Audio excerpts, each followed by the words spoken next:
So welcome. Today we are going to be using recursions. Now, a recursion is where a function calls itself.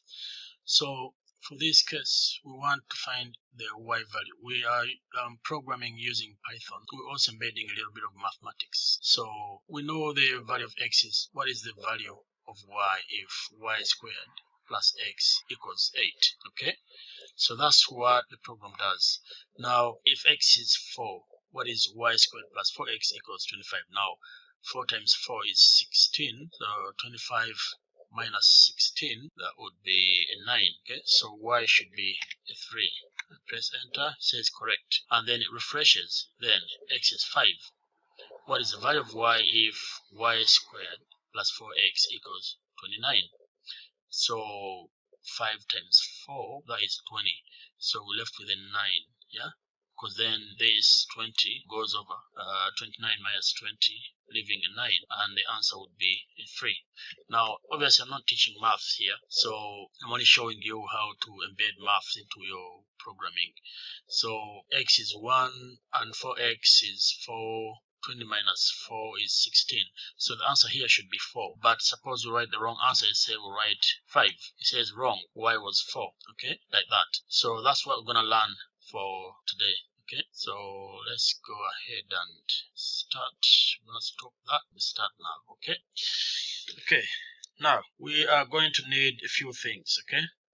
We need the operating system, and we're going to import that because that's going to help us to clear the screen or refresh the screen. Okay. We also need the timer. Timer allows the user to read whatever is on the screen for at least 2 seconds before it resets. And then we're going to need a randomizer. Okay, so we could have just set numbers, and then use them, but we want the program to randomly generate these numbers. Okay, so we need that.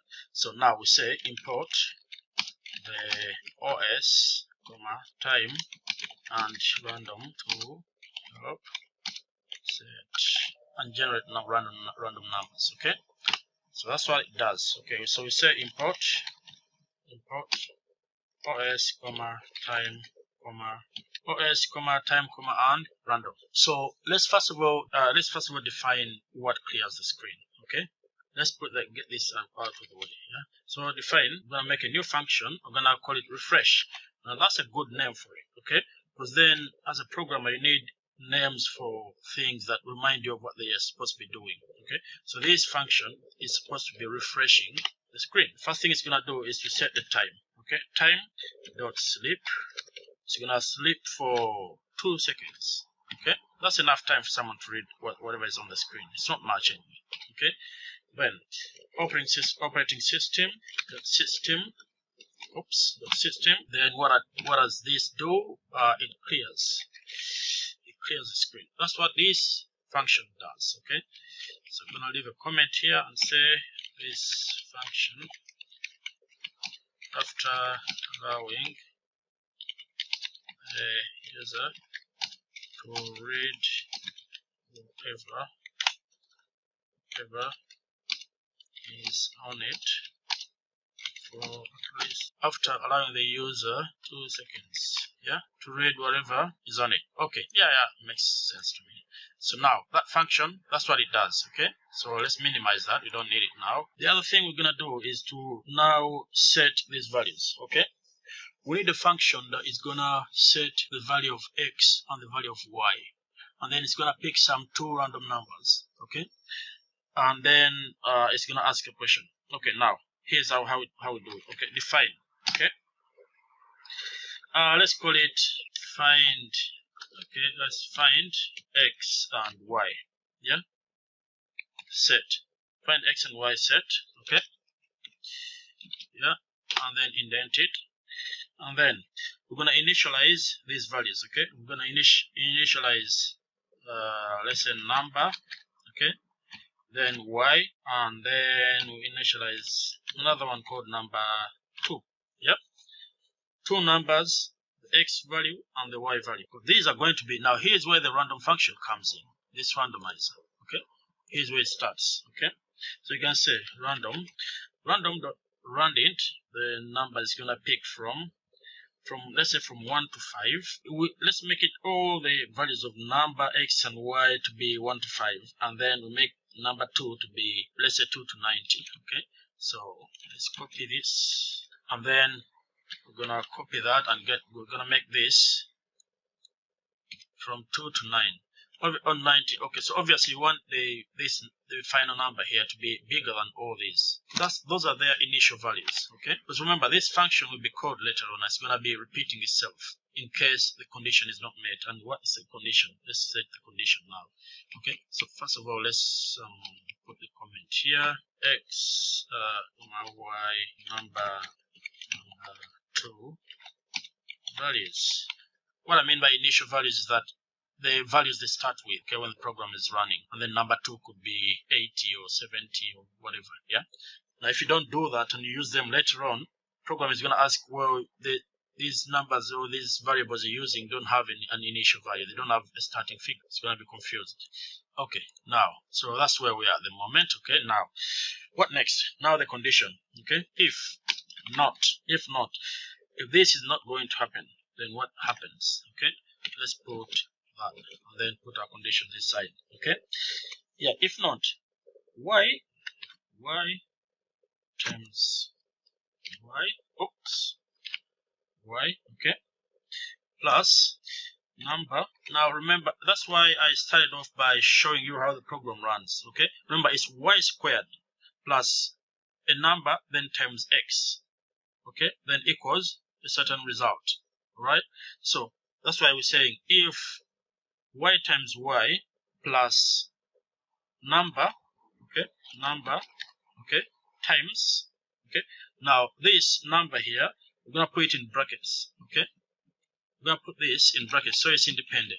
It's not put the bracket there. Number times x, okay. If that's not equal to number 2, if that's not the case, now the reason why we do this is because remember the program is selecting random values. So it's going to determine whether the random values picked will match the equation. Yeah. If that's not the case, it's gonna keep selecting these random values over and over and over and over until it gets a matching set, right? Okay. If that's not the case, here's what's happening. Yeah? We're gonna call the function again. That's where the recursion kicks in. Call that. Let's use a different way. In case y, let's use that asterisk sign, okay, times x is not equal to, so that's what the condition is. Yeah, in case the result of the random value of y, okay, multiplied by itself plus the random value of number, okay, multiplied by the random value of x are not equal to the random value of number 2. So the random value of y is what you see, because remember this is number. So that there, the first instance here is a random value of number. The second instance is a random value of y. Then x. They go in order. Okay. Then the random value of x, and then the random value of number 2. Last one here is that one there. Okay, that. Okay, yeah, that's what we mean here. Okay, so now what happens if that's not the case? Okay, we say repeat this, okay, until the above condition is met. This function is going to call itself. That's where the recursion is. It's going to call itself, and then when it calls itself, it's going to reset these numbers, the random values of x and y and number 2, and then check again. It's going to keep doing that until the condition is met. That condition is met. Okay. Now, but what if the condition is met? What do we do? Else. Here's what the program does. Okay. Condition is met. Now it's going to ask a question. It's going to first of all display value of let's format it first. Okay. It's going to display the value of x. The x value is equal to, put this in curly braces, put x there, close the curly braces. The x value is that. Okay. Then what? After showing you what the x value is, value of x has been shown to you. Now here's the equation. Okay, but It's going to show you the equation and it's going to expect an answer from you. So we are going to generate a, let's call it answer. Okay, that's what the user's answer is. That variable is going to store whatever the user types in. Okay, equals input. So we use input because we expect them to type data into the system. Okay, so it's an input. Then what's the question? First, let's format, because we're going to use variables which are numbers. When you're combining string values to integer values, you need to format the integers so integers appear like strings, because that way the program should work. Okay, so format. What is the value of y? A new line. Let's make it 2 new lines. Okay, if y. So now we need to show we add this code here that says y squared. Yeah, so it's u00b2. Okay, that's a code for y squared. Okay, plus. So now we need we need the curly braces. Okay, number, that's number times x. Yeah, number x equals number 2. Number 2. Yeah, number 2. Okay, and that's a question mark. So that's what the question is. Let's put a new line there. This function, what it does is to check what the user entered, but it needs the values. So it needs answer and it needs the value of y, and we'll know that why that's the case in a minute. It needs answer and needs the value of y. What is the value of y if y squared plus number then x equals number 2? Oh yeah, okay, that's the question, but then let's prompt them so they know what we really want. So we're gonna say y is equal to, okay, then leave a little space there so they know that you really want the value of y here. Okay, it gives them an option to just type y, the value of y, and that's it. So now let's define check answer. Check answer. What does check answer do? It's gonna check the answer, of course. Yeah. Here's what we do. We're gonna use these try methods. Okay, try something, and if it happens, if it doesn't happen, then you throw an exception. Except, it's called, you can call it data validation. Data validation. You're trying to restrict them from typing rubbish. Yeah. So try except print is random. No, not random. Or let's say numbers only, please. Yeah. Then show them an example, 5 or 50, something like that. You don't want them to keep making mistakes all the time. Now, they're gonna try this. They're gonna try this. Some function is gonna do this. It's gonna say if it's gonna convert the user's answer to integer.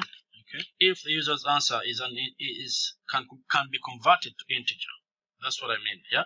And its value is equal to the value of y. Now remember, y was selected at random. And remember, how does it know what the value of y is and the value of answer? Is because it retrieved it from this function here, find xy. When the function run, the user typed an answer. So now we know what the user's answer, the value of the user's answer, and then we already know the value of y. It was randomly selected there. If int answer, the reason why we say int answer is because once the user types in a value, that value is considered to be either an integer or any value. Okay, it could be A, B, C. So we didn't say int input, because if that happens, if we say int input, then we're gonna have to use the try and catch or try and except. You're gonna throw an exception here just in case they typed A, B, C, D, or whatever it is, and then we're gonna do it again here, down here, in case this check variable, the check function doesn't work. So rather than repeating it, we let the user type whatever they want to type in, okay, and then you come down here to this function and then catch whatever mess they made. Okay, so that's why we didn't use it up there. We didn't use integer in the question. We only typed input, not int input. Okay, if int answer equals to y, we say print correct, or let's say well done. Yeah, let's say well done. Yeah? Well done. We're done, matey. Else print wrong y is the value of y in curly braces right there like that. But for it to show the variable, we do the format, okay? Because the variable y is an integer and these are strings. So to make it look like an integer, we're gonna format the whole text, the whole, all the characters in here, okay? So they're all uniform, okay? So then exception. Hang on a minute. Exception, except print whole numbers only, please. And then, but then they made a mistake. Whole numbers only, please. Then what? Then what happens? So we're gonna do refresh. So that's why we call the refresh function. And then after that, we're gonna bring up this here. Find set. Okay, and then now hang on. Refresh is not under except because we want it to refresh even when they got it right. Even when they got it right, it's gonna refresh anyway. And then it's gonna call it's gonna set another question. Now that's what the check answer does. So now we're ready. Okay, we're ready. Now let me try and put some comments in here so that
then set a new question.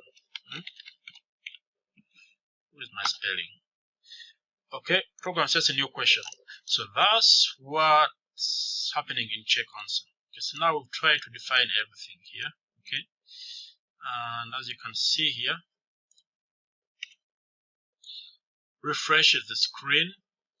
This one sets questions, and this one checks for the user's answers.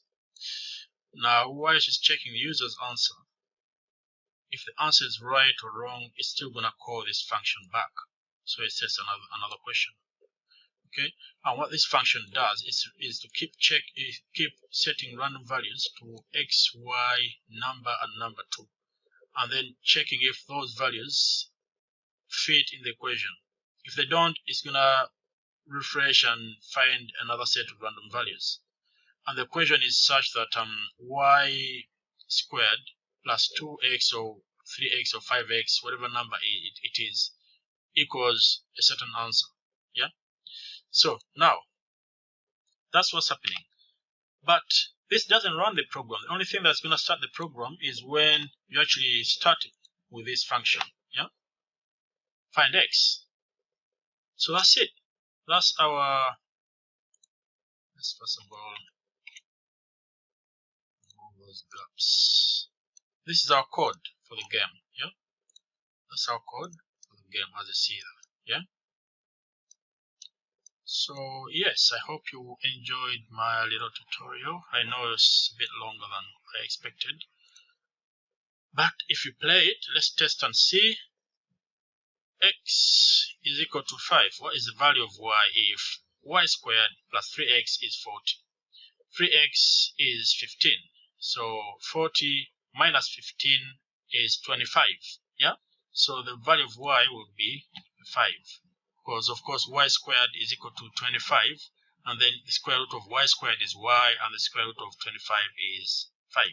And then what is the value of y if y squared plus 4x is 25? So 4x is 4 times 4, that's 16. 25 minus 16 is 9. So y is 3. Yeah. Now let's try and get it wrong, and we say y is a, b, c, or numbers only, please. Refresh the screen, set another question. Okay, y squared plus 2x is equal to, let's say y is, okay, there's 2x is, that's 10. 10, 26 minus 10 is 16, which is 4. Now if you say 4.1, so you can say whole numbers only, please. Okay, let's try this then. Okay, 3x, that's 15, and that's 25, so y would be 5. Let's say 5.0, whole numbers only, please. Okay, yeah, so that's our program. I hope you've enjoyed it. Like, subscribe, and thanks for your time.